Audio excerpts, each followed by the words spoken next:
Hello again. Good morning, everyone. And thank you very much, Professor Emerita Milena Dragićević-Šešić, for accepting our invitation to start the series that Intercultural Consult decided it is time to finally develop.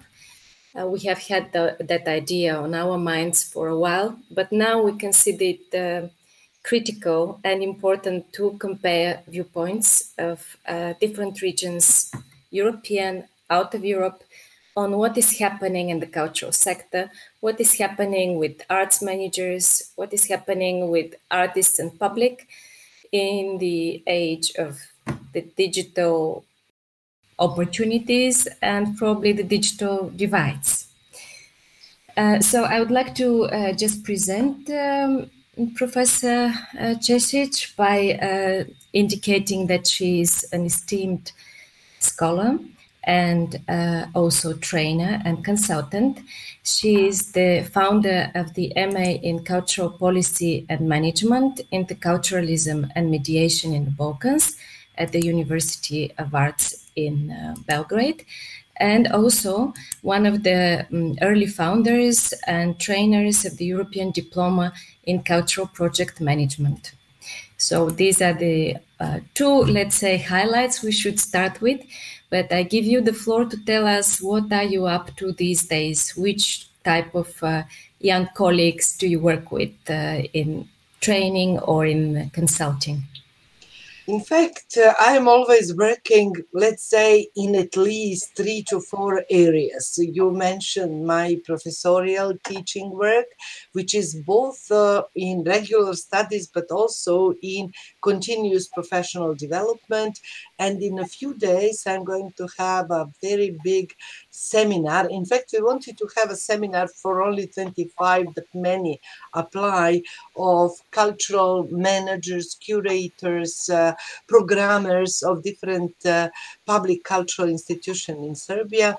And the training will be devoted to intercultural competencies and how public institutions have, in accordance to their social responsibility, developed program that is going to be devoted to so-called others, whatever these others are, but not those that are majoritarian force in society.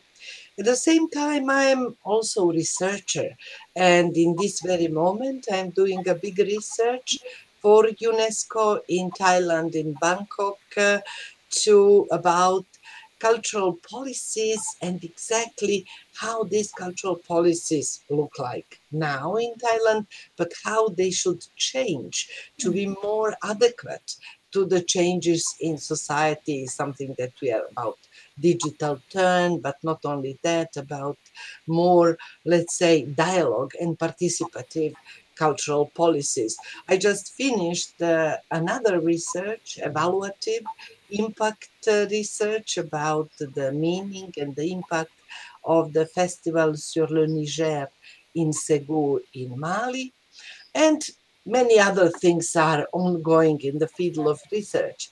But another area of my work since very early time, even during socialism, was so-called social activism.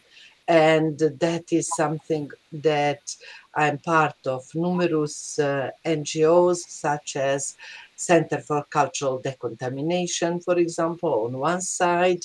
I collaborate with Women in Black, but I'm also collaborating with Creative Mentorship and many, many other, the Face of the Street, Lice Ulice, Activist, the magazine devoted to marginal groups of society. So busy and intensive, I will say, life even during pandemics. Yes, exciting. So how is it possible, do you think, that in the coming future, the work of artists, curators, managers will balance these two elements, creating an interactive, very engaging digital shape and keeping the essence of culture and the arts being always the problematic force which brings out the most current issues, which addresses the real hot topics in societies and in the local societies, not just embracing overall green agenda or, let's say, interculturalism as a level, but what can we do? How are these young people facing this challenge? How are they managing, in your view?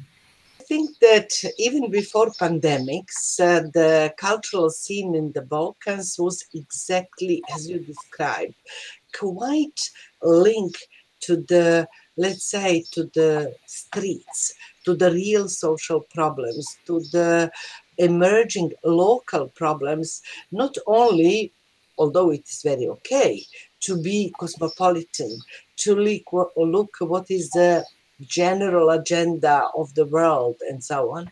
But I think that most of the artistic community, at least in the what we call now Western Balkans, is not satisfied neither with national cultural policies, neither with European ones, which is fostering so-called creative cities, creative industries, a little bit more neoliberal representational agenda that is, let's say, cosmopolitan or outside view, or national identity agenda, which is in the Balkans very often linked to the very problematic culture of memory, official one, that is or linked to medievalization, or linked to antiquization, or Illyrization. Each country of the Western Balkan has its own preferred official part of the history. So contemporary artists had really a lot to do before pandemics. They started self-organizing, raising awareness, making a lot of programs that are challenging major issues.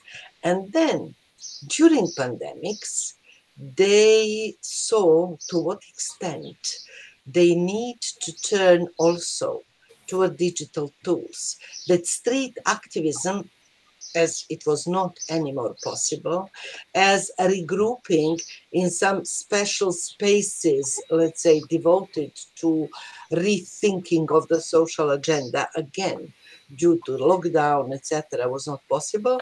So a lot of very specific platforms has been launched or has been even more popularized.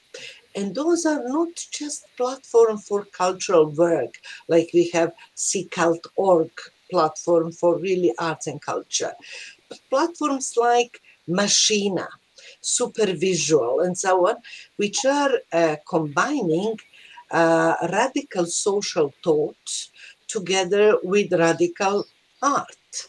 And that is something that is quite, I would say, specific.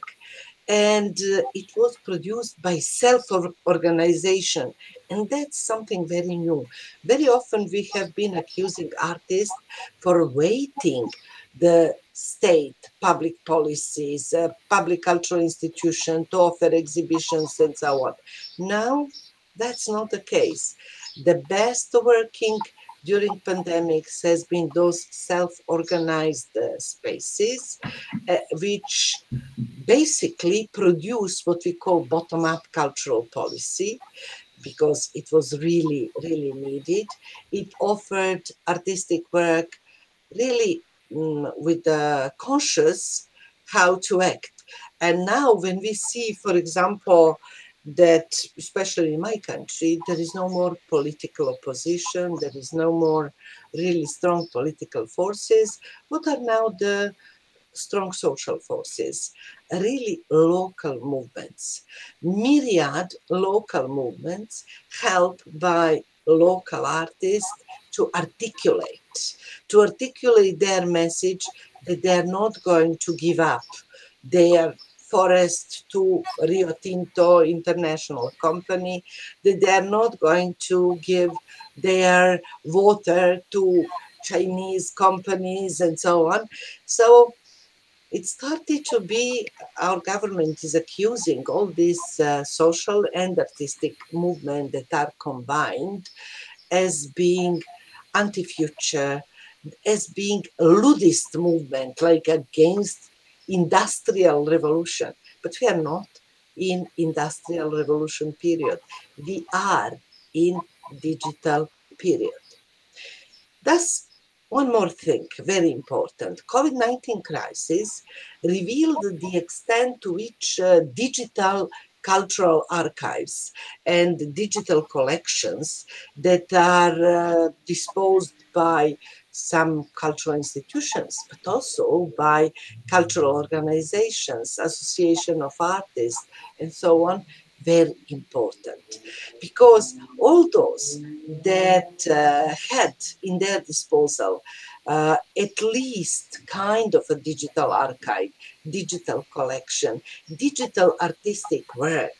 So now, for example, we can make better impact analysis than 15 years ago about all these courses that were done in NGOs, REX, and so on, about digital literacy for artists. We did it. Even I participated, speaking a little bit about this digital theories and so on. But then we now saw that there is nearly no visual artists that haven't done some research or artistic project or work using digital technologies. So now, in fact, during all this COVID crisis, it enabled curators, artists themselves, artist association to use different digital platforms, show off the work, continue with discussion and so on. So to be present as much in digital as in our normal physical realm. Thank you. I have a question to further this thought, probably.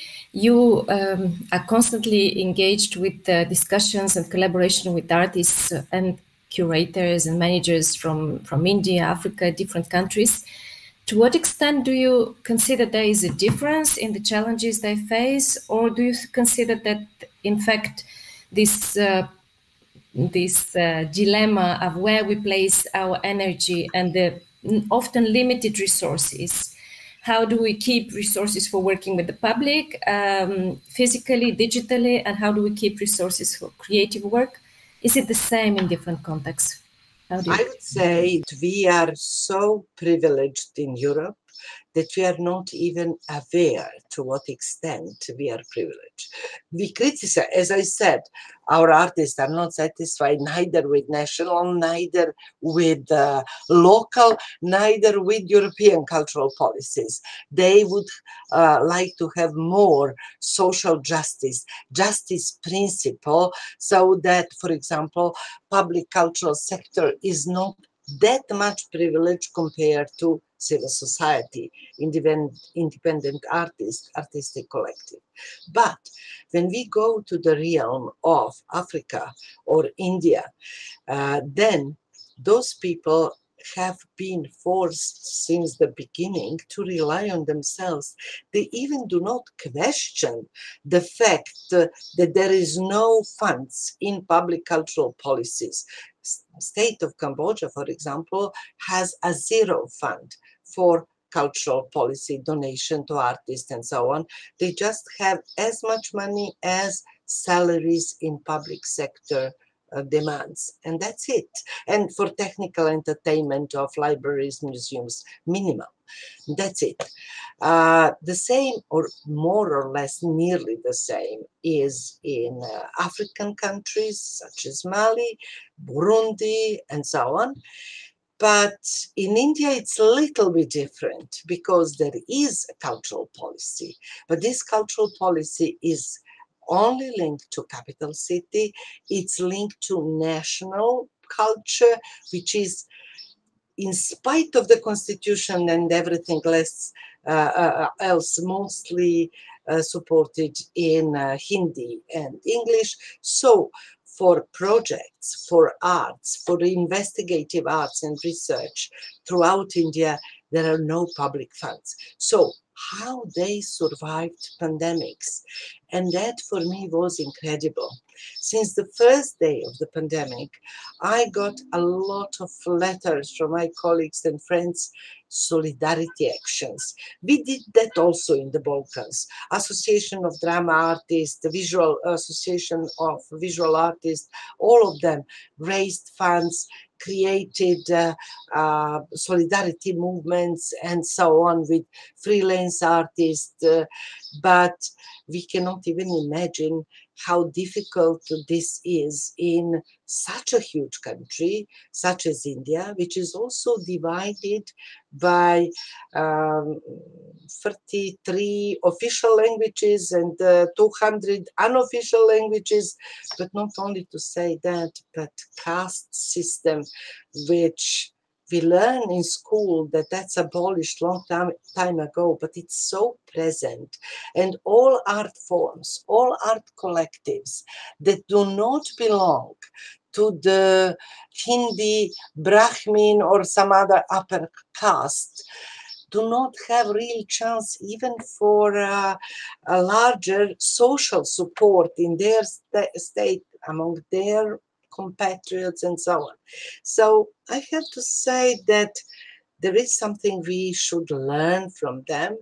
How, for example, India Theatre Forum organization is created based on ethics, not on aesthetics, style. So in this India Theatre Forum, you have Kataikutu, most traditional form of folkloric art of the lowest caste of Tamil Nadu, kind of how we can call it, Boulevard Theatre of Mumbai, research investigative studio theaters developed by extremely, how I'd say, artistic oriented professional, leftist street political theater of New Delhi, etc., etc. So these are theaters which in Europe would never come together because we would accuse some of them for being amateurish. For example, this Jana Natya Manch theater in Delhi, because it is amateur theater. Those people are working 9 to 5, and then every day from 6 to 10, they are in theater rehearsing. And then every weekend they're performing on different streets of Indian cities. So are they really amateur, or they are more professional of the professionals, and so on? So, and we have in this network rural theater, which is really based in a village, because then it's a tradition of rural theaters in India. So now I'm speaking probably too long, but just to say that a reality of the world, of the artistic sector, is so diversified and that we in Europe, however impoverished we feel that we are, to help them, for example, with digital tools, to help them having digital means for education, for recording of their work, for putting that on the YouTube websites and so on, because not all, or very rarely, are those that might disposed with all that. So digital gap is hugely deepening those days, and I'm absolutely aware of that by teaching, for example, teaching in Serbia, teaching in Gdańsk, no problem with the internet. Students are all the time connected. They can interact. They can be all at the same time on cameras, and the quality of the discussion is going to be perfect. While my student at the Hassan II University in Morocco, out of whom half are coming from other countries, half are Moroccans, half are from Syria, Yemen, Mauritania, Libya, and so on, Sudan. Some of them, during one class, are cut off internet 20 times, and then they come back, and then again they're cut off. So you can imagine how difficult for them is only to listen lectures on internet, not to say to really participate, to put something, to present their works, to use creatively digital tools. And that is something that I think general solidarity of the art world has museum world also, because that's also concerns museum in the third world countries. We can speak now about virtual museums, for example, Women History Museum in Stockholm on one side, and on the other, national museums in the third world countries do not dispose adequate digital equipment to present their intangible heritage, because for intangible heritage, you need quality digital tools. That's exactly the point I was going to raise near the end of our discussion today. We speak quite often of the democratization that has allowed big museums like Le Louvre to open up their collections to the world, and everyone who is equipped with high-speed internet and, of course, digital tools could visit.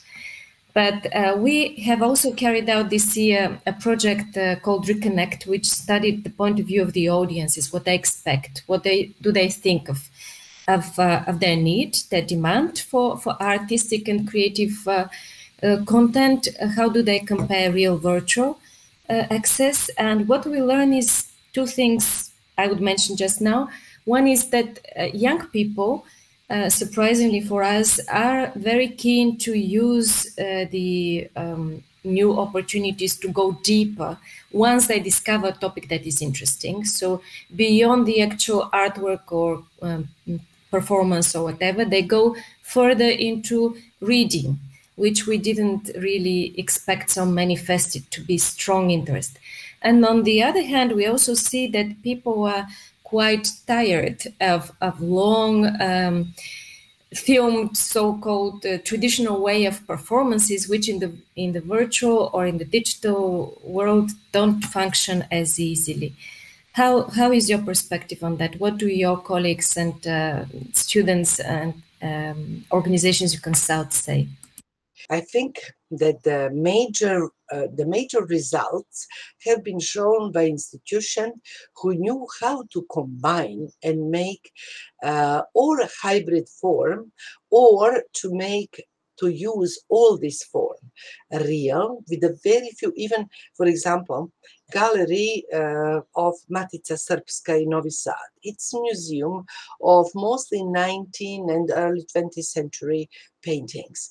So this is a museum with their conventional standard urban audiences, but also which used to be very much open to very young, to youth, by different challenging projects, workshops, ateliers, and so on. Then the pandemic came, and they were sure that both of these groups are not going to be easy to transfer in digital realm, this older urban connoisseur that really want to enjoy work of art in the gallery directly and so on, and the youth and young children for whom the social participation is equally important part of the artistic experience when they come. So, among other things, they organize several, but one is so-called Museum Challenge. That was not their idea. That was something that was going around the Museum of World, but that was inspirational for all categories of population. Do put yourself in the image of one of your favorite painting in the institution, and make a digital photo of yourself and join the digital collection. And that was incredibly successful, maybe because also that's probably, I'm not sure if that was done also in the Western Museum. They initiated that by making themselves the first actors, agents, objects of such. So the director of the gallery herself, she was positioned as the one of the lady, and so on. So, and it worked incredibly well. But that was this digital part. But then when just immediately after lockdown, they created two things that were really highly appreciated by the audiences who like to come to the gallery. One was kind of a small debate, which was hybrid. So few of them could be inside, but most of them on the internet at home. But that was, let's say, those who came, they've been absolutely thrilled that they finally came to museum. But absolutely successful and enjoyable was so-called the room to be immersed in the art, which was a special created room for one piece of art, which was then surrounded by sound, special light and everything, and where you were going to be alone with the artwork, because that was also for pandemic very good. One person, one room, one experience, and so on. So at the first sight, it was thought, no, people wouldn't like to be now in museum alone with the art. But because it was done by usage of new technology in a special way, in a different way, the work of art was well chosen, and so on, it was, the people were queuing to immerse in the work of art. So if you are really innovative, not to speak, for example, Museum of Yugoslavia was also the most successful, in fact, had been those both cultural institution and activist organization that offered a real participation, not participation just that you come visit and maybe you are asked and say something, but like in case of Museum of Yugoslavia, we were, me included, I mean everyone, I did it, for example, I did it, but I never sent it. We were asked to make a photo and a narrative, this short description of the object that is still in our apartment and it still has a meaning in our apartment, but it was produced in our old country, made in Yugoslavia. So the people really enjoyed. They sent hundreds and hundreds, and not only people from Serbia, but from all former Yugoslavia, because that was something so easy to do today with each of us has a telephone. So it's only the effort is to make your story, how this object was acquired. Do you had to quarrel with your family to buy probably something, a cheaper telephone, but well, fantastically designed from Slovenia? How you persuade your parents that you really need good design in apartment, because the generation of our parents was mostly focusing on function, design, and how cheap that is that we can acquire. Anyway, this was one of many projects that they organized. This one was completely virtual, and then they produced virtual exhibition, catalog, and so on. But, and that was something that pandemic also enabled, communication or partnership in between civil society and public institution. So this museum collaborated with art collective Karkatag. Karkatag is art collective that is known by offering every Friday their workshop with a very sophisticated tools for metal, wood, and so on, to anyone who wants to work. So Friday, everybody, not artists, you need to make a shelf and you need something, you go there Friday so that they can help you cut it, make this, and so on. Not to speak that this collective is also known for their open help to other artists during the week, and usage of their space is really kind of totally open. So with the museum, in front of the museum, they developed interactive